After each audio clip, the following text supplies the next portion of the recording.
जब जैसे जैसे 22 जनवरी की तारीख करीब आ रही है, समाजवादी पार्टी के एक नेता को लग रहा है कि हिंदू धर्म एक धोखा है, और लेफ्ट के एक नेता को लग रहा है कि राम जन्मभूमि में जो प्राण प्रतिष्ठा हो रही है वो एक पॉलिटिकल इवेंट बन गया है।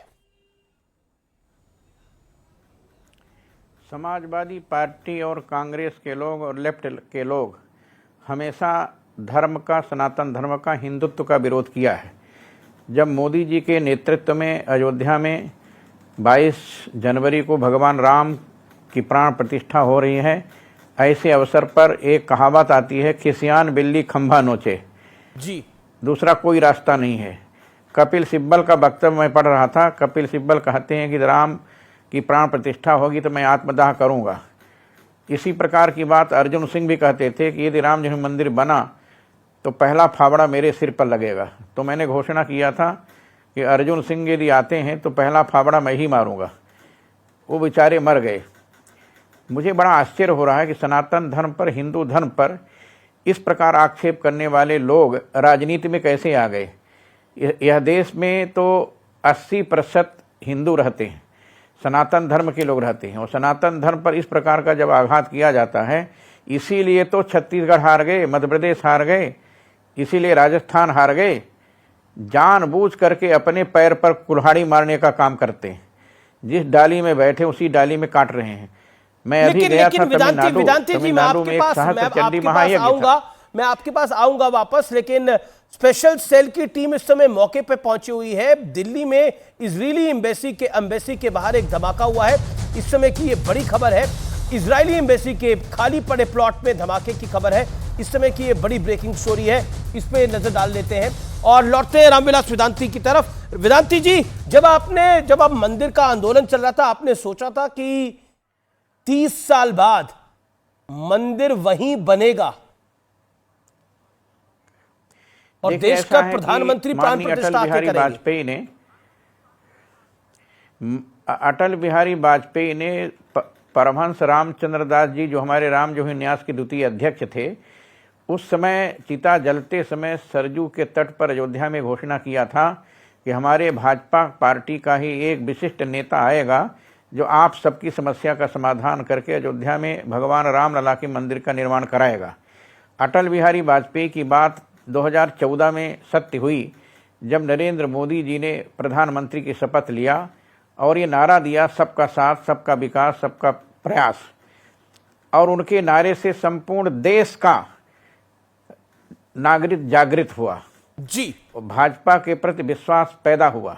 नरेंद्र मोदी के भाषण से देश की जनता, चाहे हिंदू हो, चाहे मुसलमान हो, चाहे सिख हो, चाहे ईसाई हो, चाहे यहूदी हो, सारे लोगों ने मिल करके मोदी के नेतृत्व को स्वीकार किया और भारी बहुमत से 2014 में जिताया और उससे भारी बहुमत से जिता दिया 2019 में। और मुझे ऐसा लगता है कि 2024 में 400 के पार भाजपा पहुंचेगी और नरेंद्र मोदी तीसरी बार फिर से भारत के प्रधानमंत्री बनेंगे। यही डर है इन लोगों को कि संपूर्ण हिंदू समाज इकट्ठा कैसे हो रहा है। यदि 80% हिंदू समाज इकट्ठा हो जाएगा तो ये 20% लोग क्या करेंगे। समाज में केवल वैमनस्यता पैदा करने का षड्यंत्र ये लोग कर रहे हैं।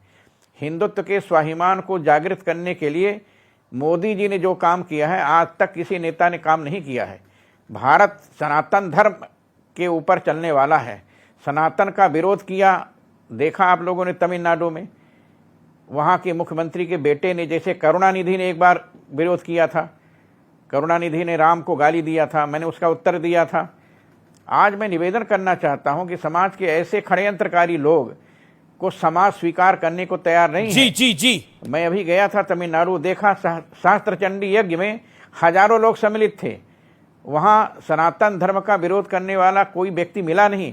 और मुझे ऐसा लगता है इस बार तमिलनाडु में भी भाजपा पूरी ताकत के साथ आ रही है।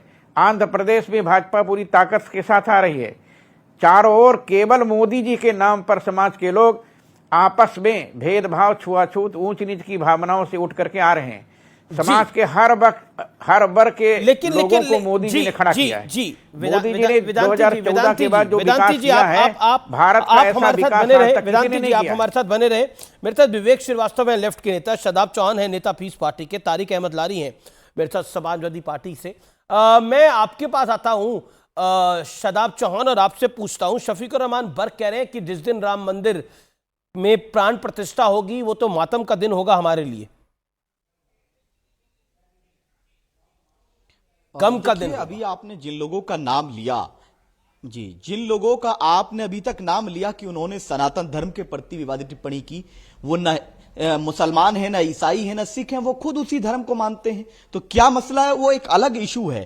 और हम किसी की आस्था को गाली देने में विश्वास हम नहीं रखते। लेकिन रही बात बाबरी मस्जिद की शहादत के बाद जो मंदिर बन रहा है और उसका जो पॉलिटिजाइजेशन किया जा रहा है, पॉलिटिजाइजेशन जो किया जा रहा है, राजनीतिकरण, वो इस बात को प्रमाणित कर रहा है कि कुछ लोग एक धर्म को सर्वोपरि बनाकर, जैसे इन्होंने कहा सनातन धर्म से चलने वाला देश है भारत, नहीं, भारत संविधान से चलने वाला देश है, वो हिंदू राष्ट्र की तरफ ये लोग ले जाना चाहते हैं। और बिल्कुल मेरी मस्जिद, मेरी इबादत गाह को तोड़ा गया, इसका प्रमाण है। और उस पर जब मस्जिद मंदिर बन रहा है तो बेशक हमारे लिए यह बिल्कुल गम का दिन है। रात में इस बात को सोचता रहा, रात 4 बजे तक मैं यही सोच रहा था कि यह कौन सा इंसाफ है। और मुझे ऐसा लगा कि जैसा कि श्री राम प्रकट होकर कह रहे हो कि शादाब आप हक के साथ खड़े रहना, ये लोग मेरे नाम पर मंदिर बना रहे हैं, वहां पर मस्जिद थी उसको गिराया गया और आज वो मेरे नाम पर मंदिर बना रहे हैं। हो सकता है दंगे की बात करें, लेकिन आप न्याय के लिए, शांति राम के लिए आपके सपने में आ गए, बेशक भारत के संविधान को मानने वालों के लिए तो श्री राम आपके सपने में भी आ गए और आपको सुबह 4 बजे आके उन्होंने ये कह दिया कि शादाब चिन्ह वहां था ही नहीं।